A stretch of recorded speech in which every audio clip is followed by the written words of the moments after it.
El oficinista del corredor de bolsa. Poco después de mi matrimonio, compré su clientela a un médico en el distrito de Paddington. El anciano señor Farquhar, que fue a quien se la compré, había tenido en otro tiempo una excelente clientela de medicina general, pero sus años y la enfermedad que padecía, una especie de baile de San Vito, convulsiones o espasmos, le había disminuido mucho. El público, y ello parece lógico, seguía por el principio de que quien ha de sanar a los demás debe ser persona sana, y mira con recelo la habilidad curativa del hombre que no alcanza con sus remedios a curar su propia enfermedad. Por esa razón fue menguando la clientela de mi predecesor a medida que él se debilitaba, y cuando yo se la compré, había descendido desde 1.200 personas a poco más de 300 visitas en un año. Sin embargo, yo tenía confianza en mi propia juventud y energía, y estaba convencido de que en un plazo de pocos años el negocio volvería a ser tan floreciente como antes.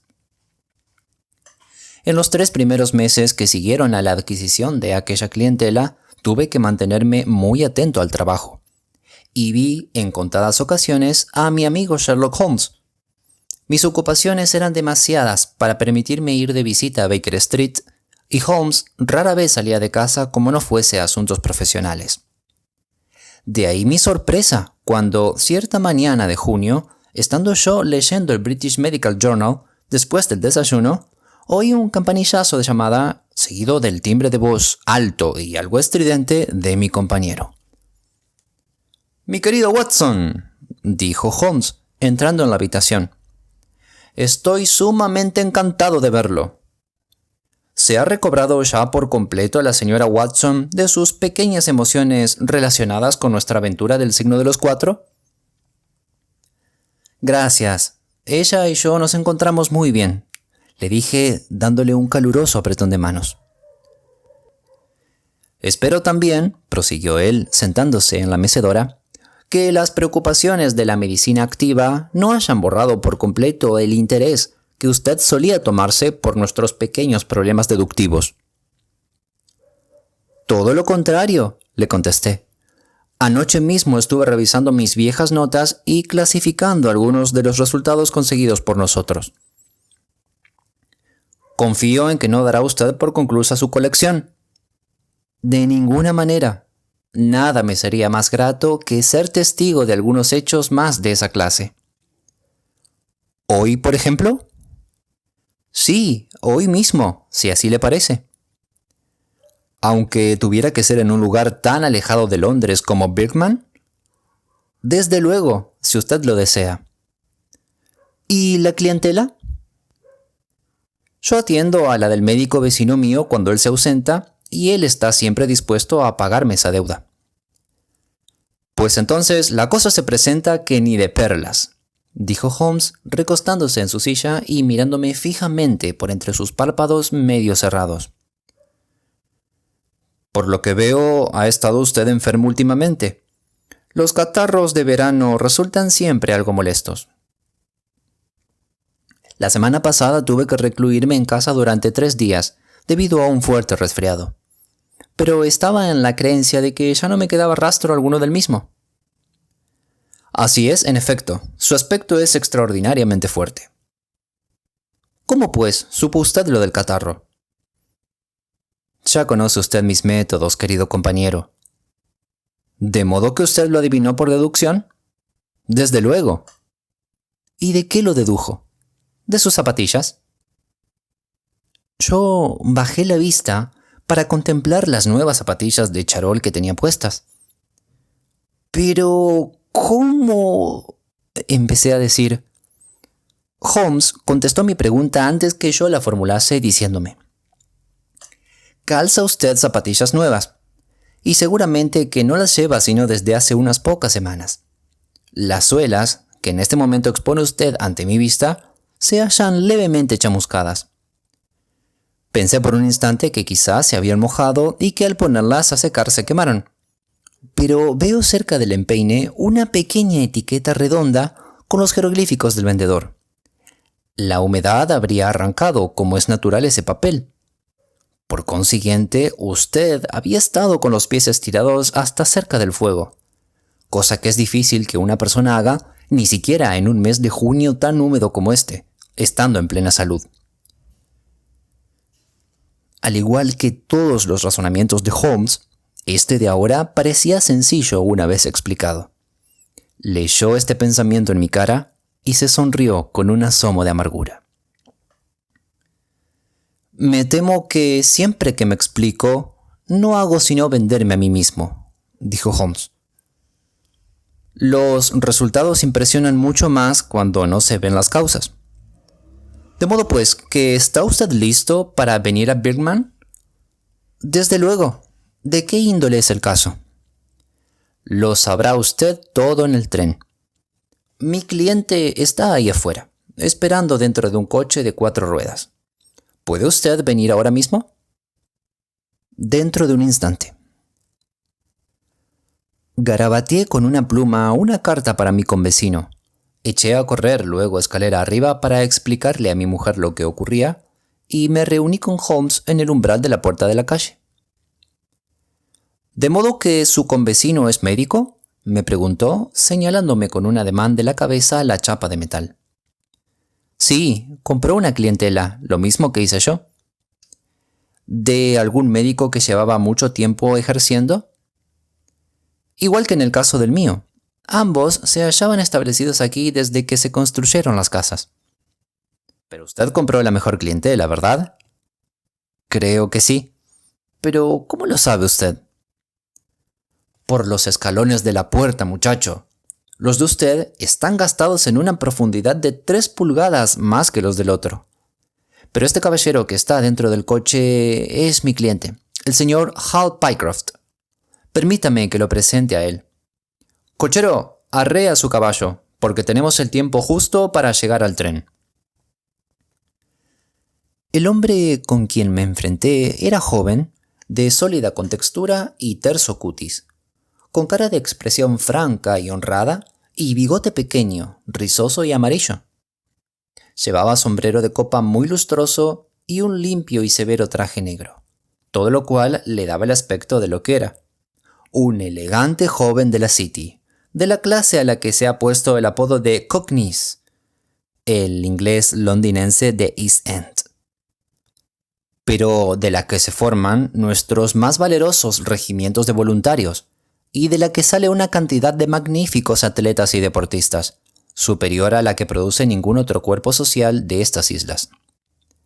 Su cara redonda y rubicunda rebosaba alegría natural, pero las comisuras de su boca estaban, según me pareció, encorvadas hacia abajo, como en un acceso de angustia que resultaba medio cómica. Pero hasta que estuvimos instalados en un vagón de primera clase y bien lanzados en nuestro viaje hacia Birmingham, no logré enterarme de las dificultades que le habían arrastrado hacia Sherlock Holmes. Tenemos por delante 70 minutos de recorrido sin ninguna estación, hizo notar Holmes. Señor Mike Pycroft, sírvase relatar a mi amigo su interesante caso tal y como me lo ha contado a mí, o aún con más detalles, si es posible. Me será útil el volver a escuchar otra vez cómo ocurrieron los hechos.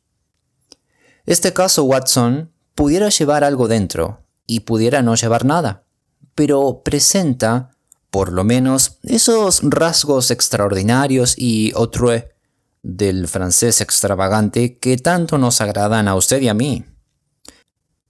Y ahora, señor Pycroft, cuente con que no volveré a interrumpirle. Nuestro joven acompañante me miró con mirada brillante y dijo: Lo peor de toda la historia es que yo aparezco en ella como un condenado majadero. Claro está que aún puede acabar bien y no creo que pudiera haber obrado de otro modo que como obré. Pero si resulta que con ello he perdido mi apaño sin conseguir nada en cambio, tendré que reconocer que he sido un pobre tontaina. Señor Watson, valgo poco para contar historias, y hay que tomarme como soy. Yo tuve hasta hace algún tiempo mi acomodo en la casa Coxon and Woodhouse, de Draper Gardens, pero a principio de la primavera se vieron en dificultades debido al empréstito, el préstamo que pide un estado de Venezuela, como ustedes recordarán, y acabaron quebrando malamente. Yo llevaba 5 años con ellos, y cuando vino la catástrofe, el viejo Coxon me extendió un estupendo certificado. Pero como es natural, nosotros, los empleados, los 27 que éramos, quedamos en mitad de la calle. Probé aquí y allá, pero había infinidad de individuos en idéntica situación que yo, y durante mucho tiempo todo fueron dificultades para mí. Yo ganaba en Coxon 3 libras semanales, y tenía ahorradas 70, pero no tardé en meterme por ellas, y hasta en salir por el extremo opuesto. Finalmente llegué al límite de mis recursos, hasta el punto de costarme trabajo encontrar sellos de correo para contestar a los anuncios y sobres en que pegar los sellos.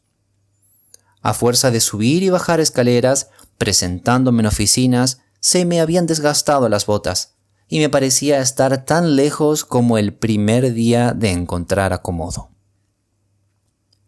Vi, por último, que había una vacante en casa de los señores Mawson & Williams, la gran firma de corredores de bolsa de Lombard Street. Pudiera ser que no anden ustedes muy enterados en cuestiones de bolsa, pero puedo informarles de que se trata quizá de la casa más rica de Londres. Al anuncio había que contestar únicamente por carta. Envié mi certificado y mi solicitud, aunque sin la menor esperanza de conseguir el puesto. Me contestaron a vuelta de correo diciéndome que si me presentaba el lunes siguiente, podía hacerme cargo en el acto de mis nuevas obligaciones, con tal que mi aspecto exterior fuese el conveniente. Nadie sabe cómo funcionan estas cosas. Hay quien asegura que el gerente mete la mano en el montón de cartas y saca la primera con que tropieza.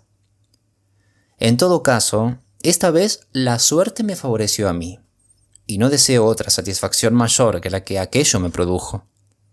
El sueldo era de 1 libra más por semana, y las obligaciones las mismas, más o menos, que en la casa Coxon.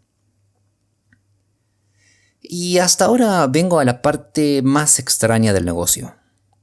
Yo estaba de pensión más allá de Hampstead, en el 17 de Potter's Terrace. Pues bien, estaba yo fumando y sentado en la tarde misma en que se me había prometido aquella colocación, cuando se me presenta mi patrona con una tarjeta que decía Arthur Pinner, agente financiero, en letra de imprenta. Era la primera vez que yo oía aquel nombre, y no podía imaginarme qué quería conmigo. Pero, como es natural, le dije que lo hiciera subir. Y se metió en mi cuarto, un hombre de estatura mediana, pelinegro, ojinegro, barbinegro, con un ciezno de judío en la nariz. Había en él todo un algo de impetuoso, y hablaba con vivacidad, como quien sabe el valor que tiene el tiempo. «Hablo con el señor Hal Pycroft, ¿verdad?», preguntó. «Sí, señor», le contesté acercándole una silla. «¿El mismo que últimamente estuvo empleado con Coxon & Woodhouse?». «Sí, señor». «¿Y que en la actualidad figura como empleado en la casa Mawson?». «Exactamente». «Pues verá usted, he oído contar ciertos hechos realmente extraordinarios a propósito de sus habilidades financieras. ¿Se acuerda usted de Parker, el que fue gerente de Coxon? Habla y no acaba de esas habilidades de usted». Me agradó, como es natural, oír decir aquello. Siempre fui despierto en las oficinas, pero nunca soñé que se hablase sobre mí de esa manera en la City. ¿Es usted hombre de buena memoria?, me preguntó. «La tengo bastante buena», le contesté con modestia. «¿Se ha mantenido usted al tanto del mercado todo este tiempo que lleva sin trabajar?». «Sí, leo todas las mañanas la lista de cotizaciones de bolsa». «Ahí tiene usted una prueba de auténtica aplicación», exclamó. «Esa es la manera de prosperar». «¿No se molestará que lo ponga a prueba? Veamos, ¿cómo está la cotización de los Ayrshires?». «Entre 105 y 105 y cuartillo». «¿Y la de New Zealand Consolidated?». «A 104». ¿Y la de British Broken Hills? De 7 a 7:06. ¡Maravilloso!, exclamó él, levantando los brazos. Esto cuadra perfectamente con todo lo que me habían contado. Muchacho, usted vale demasiado para ser simple escribiente del Mawson. Como ustedes podrán suponerse, aquel arrebato me asombró, y le dije: pues la verdad, señor Pinner, que no parece que los demás tengan una opinión de mí tan buena como la que tiene usted. Me ha costado luchar de firme el conseguir esta colocación, y soy muy dichoso de haberla logrado. Pero hombre, usted debiera picar un poco más alto. No se halla usted situado en su verdadera esfera de actividades. Pero escuche lo que yo quiero proponerle. Lo que yo quiero proponerle es poca cosa si se la compara con lo que usted vale. Pero si se compara con lo que le ofrece Mawson, es como el día frente a la noche.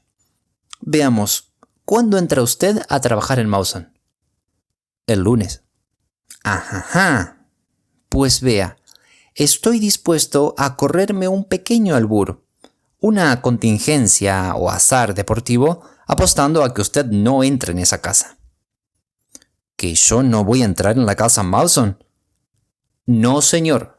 Para ese día estará usted desempeñando el cargo de gerente comercial de la Franco Midland Hardware Company Limited, con 134 sucursales en las ciudades y aldeas de Francia, sin contar con las que tiene en Bruselas y en San Remo, respectivamente.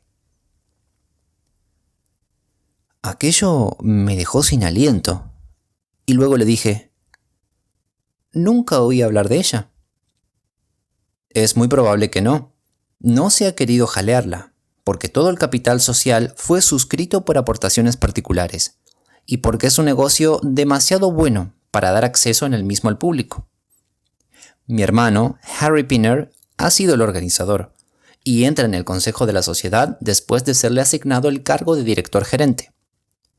Como sabe que yo estoy metido aquí de lleno en la corriente de negocios, me ha pedido que le busque en Londres un hombre que valga, y a un precio menor del que vale, un hombre emprendedor, que tenga mucho nervio.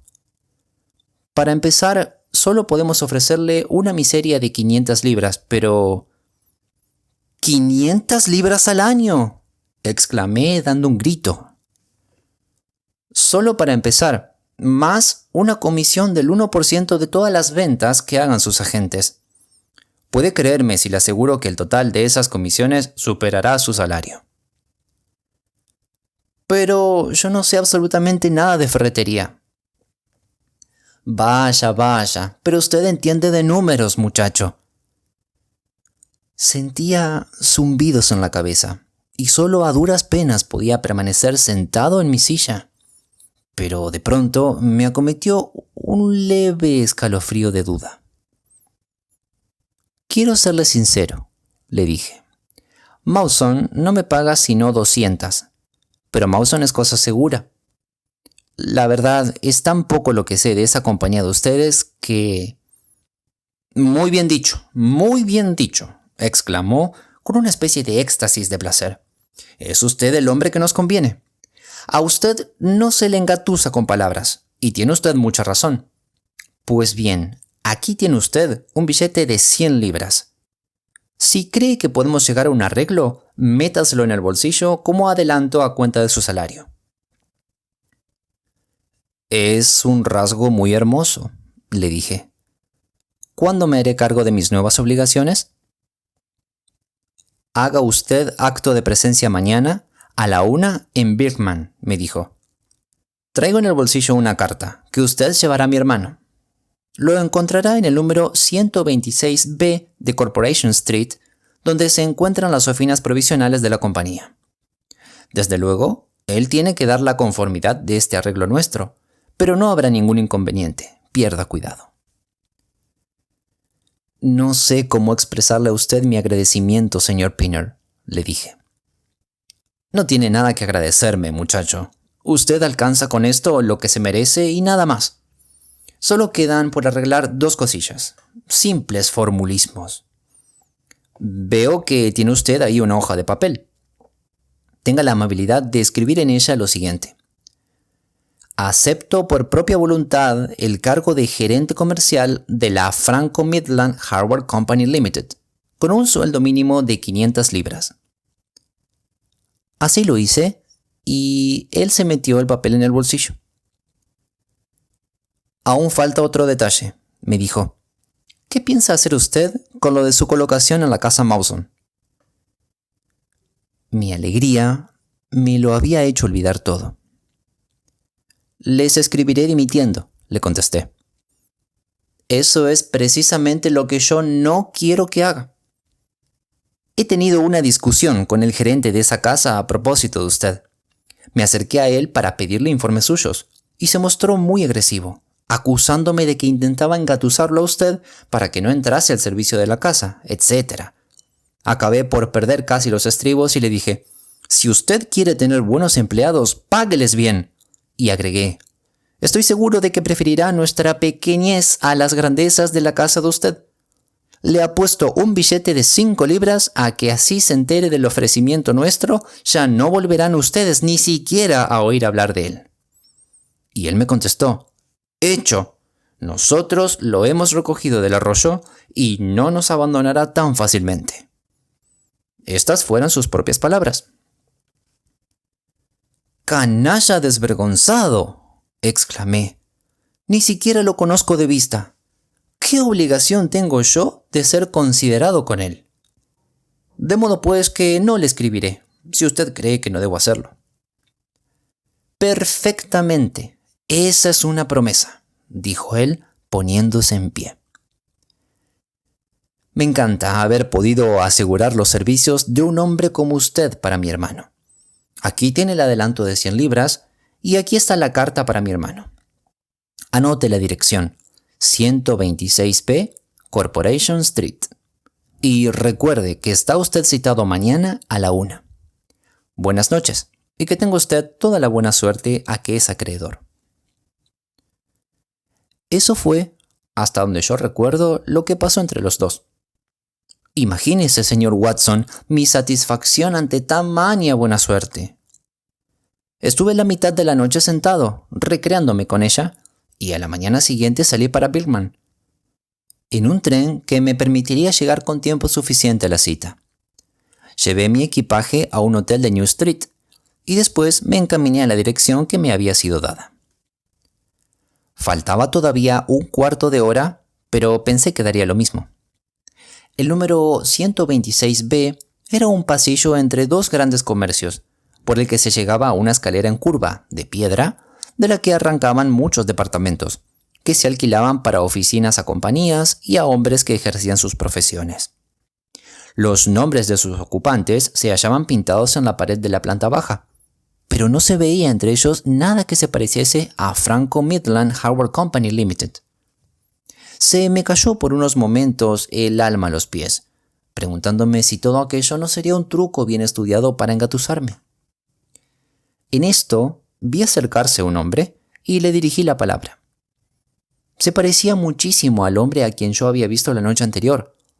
Igual tipo y voz, pero completamente afeitado y con el pelo de una tonalidad más clara. ¿Es usted acaso el señor Hal Pycroft?, me preguntó. Sí, le contesté. Ah, esperaba su visita, pero ha llegado un poco antes de la hora. Esta mañana recibí carta de mi hermano en la que se hace lenguas de sus condiciones.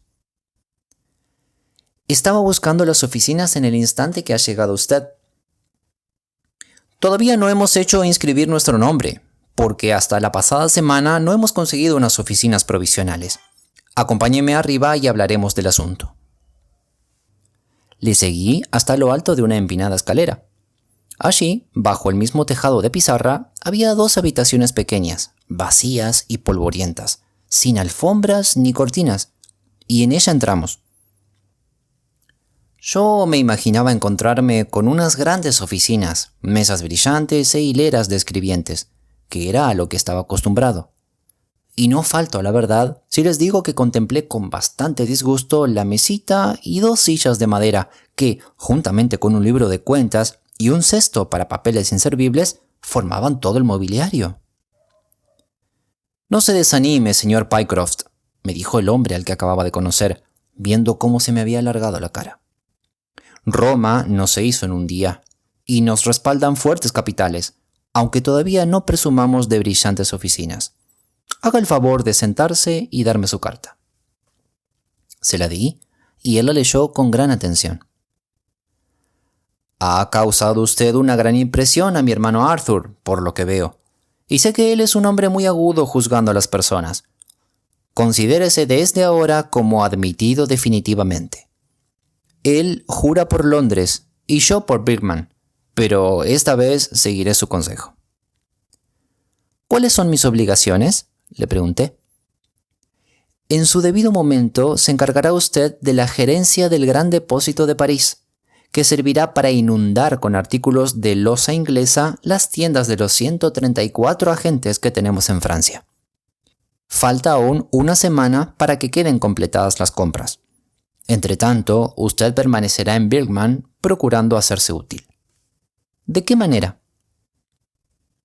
Por toda respuesta, echó mano de un libraco de pastas encarnadas que sacó de un cajón y me dijo: «Aquí tiene una guía de París, en la que figura la profesión de cada persona, a continuación de su nombre y apellidos. Llévesela usted a su domicilio y entresáqueme los nombres y direcciones de todos los comerciantes de ferretería y quincalla. Nos serán utilísimos». «¿Y no habrá listas ya clasificadas?», le apunté. «No son de fiar. Su sistema es distinto del nuestro». «Póngase de firme al trabajo y tráigame las listas para el lunes, a las 12. Buenos días, señor Pycroft. Si usted sigue mostrando entusiasmo y diligencia, ya verá cómo la compañía sabe dar buena cuenta con usted». Regresé al hotel con el libraco bajo el brazo y con encontradísimos sentimientos en mi corazón. Por una parte, yo estaba definitivamente colocado y tenía 100 libras en mi bolsillo. Por otra parte, el aspecto de las oficinas, el no figurar su nombre en la pared y otros detalles eran susceptibles de producir en el hombre de negocios una mala impresión acerca de la posición de sus patronos. Pero como ocurriese lo que ocurriese, yo disponía de dinero, me apliqué a mi tarea. Trabajé firme durante todo el domingo, pero con todo eso no había llegado el lunes sino hasta la H. Volví a presentarme a mi jefe, lo hallé en el mismo departamento desamueblado y me ordenó que siguiese con ello hasta el miércoles y que volviese entonces. Tampoco el miércoles había terminado aún por completo y tuve que seguir dándole hasta el viernes, es decir, hasta anteayer. Vine entonces con todo lo hecho al señor Harry Pinner. «Muchas gracias», me dijo. «Me temo haber calculado en menos la dificultad de la tarea. Esta lista me servirá de verdadera ayuda en mi trabajo». «Me ha llevado bastante tiempo», le contesté. «Pues bien», me dijo, «ahora quiero que prepare usted una lista de las tiendas de muebles, porque todas ellas venden artículos de quincallería». «Perfectamente. ¿Puede usted venir mañana a las 7 de la tarde para que me entere de cómo marcha su trabajo? Pero no se exceda en el mismo. Un par de horas de café cantante por la noche no le haría ningún daño después de su labor del día». Me decía esto riéndose, y entonces me fijé con un estremecimiento en que el segundo de sus dientes del lado izquierdo estaba empastado de oro de un modo muy chapucero. Sherlock Holmes se frotó las manos satisfecho y yo miré con asombro a nuestro cliente. Este prosiguió: «Hay motivos para que se sorprenda, doctor Watson, pero es por la razón siguiente. Cuando yo hablé con el otro individuo en Londres y se echó a reír, burlándose de la idea de que yo pudiera ir a trabajar a Mawson, me fijé casualmente en que tenía su diente empastado de idéntica forma. Fíjese en que lo que en ambos casos atrajo mi atención fue el brillo del oro. Al poner ese detalle junto a la identidad del tipo y de la voz y ver que no presentaba sino diferencias que podían ser producidas por una navaja de afeitar y por una peluca, no me quedó duda alguna de que se trataba del mismo hombre. Nada tiene de extraño el encontrar un parecido entre dos hermanos, pero no hasta el punto de que tengan ambos el mismo diente empastado de idéntica manera. Me despidió con una inclinación y yo me encontré en la calle sin darme cuenta de si caminaba de pies o de coronilla. Regresé a mi hotel, metí la cabeza en una palangana de agua e intenté imaginarme lo que ocurría. ¿Por qué me había traído de Londres a Birkman? ¿Por qué razón había llegado antes que yo? ¿Y para qué había escrito una carta de sí mismo para sí mismo? Era demasiado problema para mí, y no logré verle ni pies ni cabeza. Pero tuve de pronto la idea de que quizá fuese claro para el señor Sherlock Holmes lo que para mí resultaba oscurísimo. Tuve el tiempo justo de coger el tren de la noche para Londres, de visitarle esta mañana y de regresar con ustedes a Birkman. Cuando el escribiente del corredor de bolsa terminó de contar su sorprendente experiencia, hubo una pausa. Sherlock Holmes, recostado en el tapizado respaldo de su asiento, con una expresión satisfecha, pero de crítico en la materia, lo mismo que un experto en vinos que acaba de dar el primer paladeo al de una añada extraordinaria, me miró de soslayo y me dijo: ¿Verdad, Watson, que no está mal? Hay detalles en el caso que me satisfacen. Creo que estará usted de acuerdo conmigo en que una entrevista con el señor Arthur Harry Pinner en las oficinas provisionales de la Franco Midland Hardware Company Limited ha de ser una cosa que nos interesará a los dos. Pero, ¿cómo podemos realizarla?, le pregunté. Oh, eso es bastante fácil, exclamó con alegría Hal Pycroft. Ustedes dos son amigos míos que andan buscando acomodo. ¿Y qué cosa más natural puede haber que el que yo me los lleve para presentarlos al director gerente? Ni más ni menos, claro que sí, dijo Holmes. Me agradaría echar un vistazo a ese caballero y ver si le encuentro sentido al jueguecito que se trae. ¿Qué cualidades tiene usted, amigo mío, que puedan hacer tan valiosos sus servicios? ¿O será posible que...? Holmes se puso a morderse las uñas y a mirar a la lejanía por la ventana, y ya apenas si le oímos hablar hasta que nos encontramos en New Street. A las 7 del atardecer, caminábamos los tres hacia las oficinas de la compañía, en Corporation Street. De nada sirve que lleguemos antes de la hora señalada, nos dijo nuestro cliente. Parece que él no viniera aquí sino para entrevistarse conmigo, porque las oficinas están desiertas hasta la hora exacta de la cita. Eso es muy elocuente, hizo notar Holmes. Por Júpiter, ¿qué les dije?, exclamó el escribiente. Ese que va allí, delante de nosotros, es él. Nos señaló a un hombre más bien pequeño, rubio y bien vestido, que marchaba presuroso por el otro lado de la calle. Mientras nosotros le vigilábamos, él miró a través de la calle a un muchacho que voceaba la última edición del periódico de la tarde. Cruzó la calzada por entre los coches y los ómnibus y le compró un ejemplar. Después, aferrando el periódico en la mano, desapareció por el portal de una casa. «Allí entró», exclamó Hal Pycroft. «Allí están las oficinas de la compañía y a ellas va. Acompáñeme y combinaré la entrevista lo más rápidamente posible». Subimos tras él 5 pisos hasta encontrarnos delante de una puerta entreabierta, a la que llamó con unos golpecitos nuestro cliente. Una vez nos invitó desde dentro «¡Adelante!» y entramos a un cuarto desnudo, sin muebles, tal como Hal Pycroft nos lo había descrito.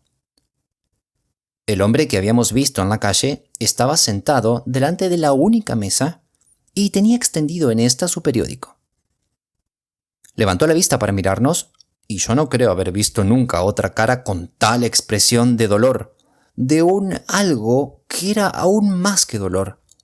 Una expresión tan horrorizada que son pocos los hombres que la muestran alguna vez en su vida. El sudor daba brillo a su frente. Sus mejillas eran de un color blancuzco de vientre de pescado y la mirada de sus ojos era de desatino y de asombro.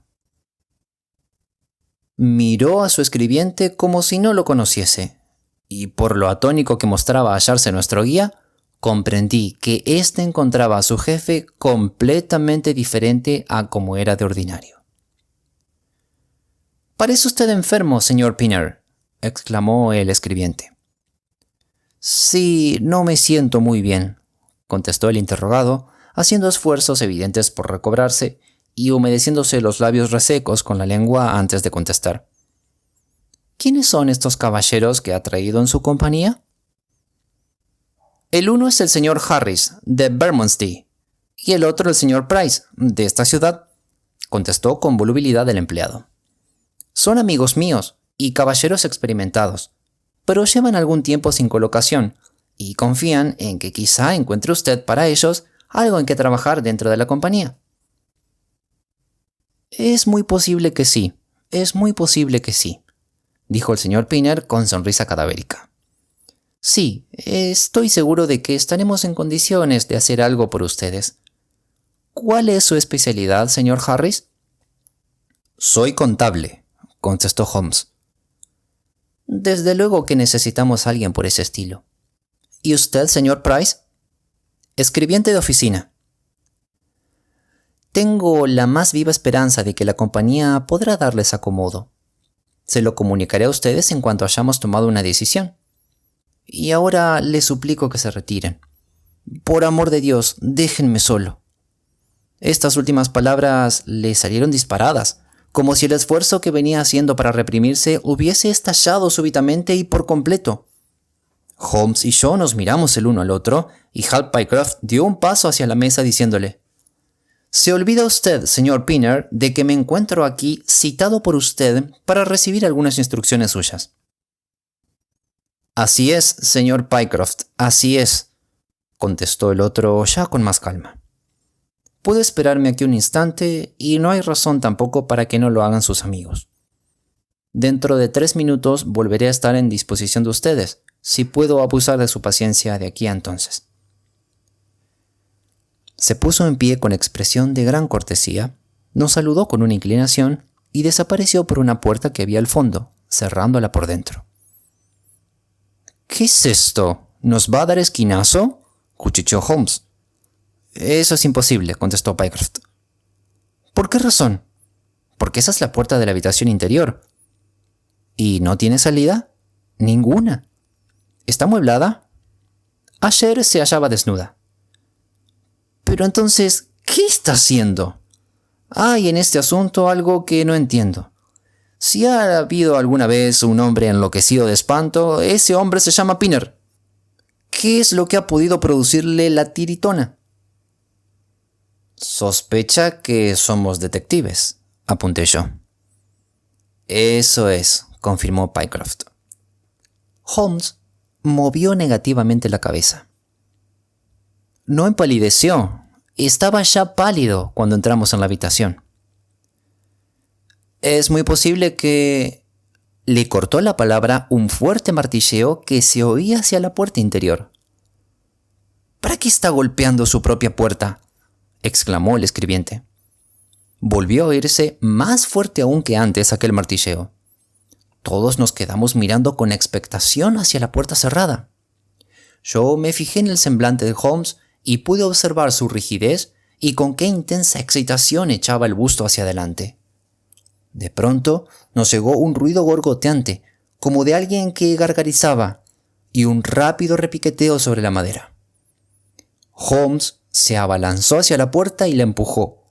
Estaba cerrada por dentro. Siguiendo su ejemplo, nosotros también nos lanzamos con todo el peso de nuestro cuerpo contra la puerta. Saltó uno de los goznes, luego el otro, y la puerta se vino abajo con estrépito. Abalanzándonos por encima de ella, nos metimos en el cuarto interior. Estaba vacío, pero nuestra desorientación solo duró un instante. En un ángulo, el más inmediato a la habitación que acabamos de dejar, había una segunda puerta. Holmes se abalanzó hacia ella y la abrió de un tirón. Tirados por el suelo había una chaqueta y un chaleco. Y detrás de la puerta, ahorcado de un gancho con sus propios tirantes, estaba el director gerente de la Franco Midland Hardware Company. Tenía las rodillas dobladas, Le colgaba la cabeza formando un ángulo espantoso con su cuerpo y el taconeo de sus pies contra la puerta era lo que había interrumpido nuestra conversación. Un instante después lo tenía yo agarrado por la cintura y levantaba en vilo su cuerpo, en tanto que Holmes y Pycroft desataban las tiras elásticas que se le habían hundido entre los pliegues de la piel.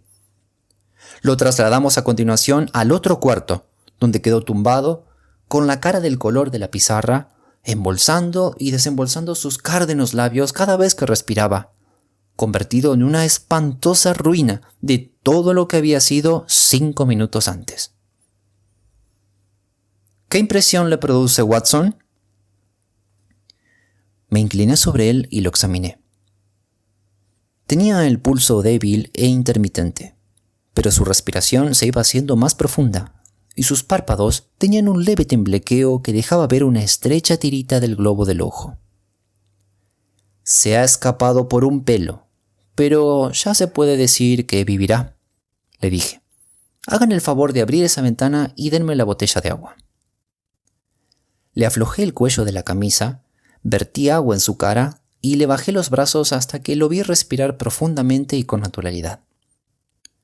Es ya solo cuestión de tiempo, dije al alejarme de él. Holmes permanecía en pie junto a la mesa, con las manos hundidas en los bolsillos del pantalón y la barbilla caída sobre el pecho. Me imagino que tendremos que avisar a la policía, dijo. Pero confieso que quisiera poder exponerles el caso completo cuando vengan. Para mí sigue siendo un condenado misterio, exclamó Pycroft rascándose la cabeza. ¿Para qué quisieron traerme hasta aquí si luego...? Todo eso está bastante claro, dijo Holmes con impaciencia. Yo me refiero a este último giro inesperado. ¿De modo que usted comprende lo demás? Creo que es bastante evidente. ¿Qué dice usted, Watson? Yo me encogí de hombros. No tengo más remedio que confesar que no toco fondo, le contesté. Si usted estudia los hechos desde el principio, solo puede apuntar hacia una conclusión. ¿Y cuál es esa? Pues bien, todo el asunto gira sobre 2 hechos. El primero es el hacerle firmar a Pycroft una declaración escrita de que entraba al servicio de esta absurda compañía. ¿No ve usted cuán elocuente es esto? Pues la verdad no lo alcanzo a comprender. ¿Para qué iban a querer que lo hiciese? No sería como trámite comercial, porque lo corriente es hacer estos arreglos verbalmente, y en este caso no se ve una condenada razón para salirse de las normas. ¿No ve usted, mi joven amigo, que lo que ellos anhelaban poseer era una muestra de su escritura y que era ese el único medio de conseguirlo? ¿Y para qué? Ahí está precisamente la cuestión. ¿Para qué? Cuando contestemos a esa pregunta, habremos avanzado un poco en nuestro pequeño problema. ¿Para qué? Solo puede haber una razón adecuada. Alguien tenía necesidad de aprender a imitar su escritura y para ello necesitaba procurarse antes una muestra. Si pasamos ahora al segundo punto, veremos que ambos se iluminan mutuamente. Este segundo punto es la petición que le hizo el señor Pinner de que no admitiese usted el cargo, sino que dejase al gerente de aquella importante casa convencido de que un señor Hal Pycroft, al que nunca había visto personalmente, acudiría a sus oficinas el lunes por la mañana. ¡Santo Dios!, exclamó nuestro cliente. ¡Qué borrico he sido! Ahora se explica usted el detalle de la escritura. Suponga, por ejemplo, que se presentase a ocupar el puesto de usted alguien con una letra totalmente distinta a la del documento enviado solicitando el puesto. Allí acaba el juego. Pero el muy canalla aprendió en ese intermedio a imitar la de usted. Y en tal caso podía estar tranquilo porque me imagino que nadie entre el personal de las oficinas le había echado a usted la vista encima.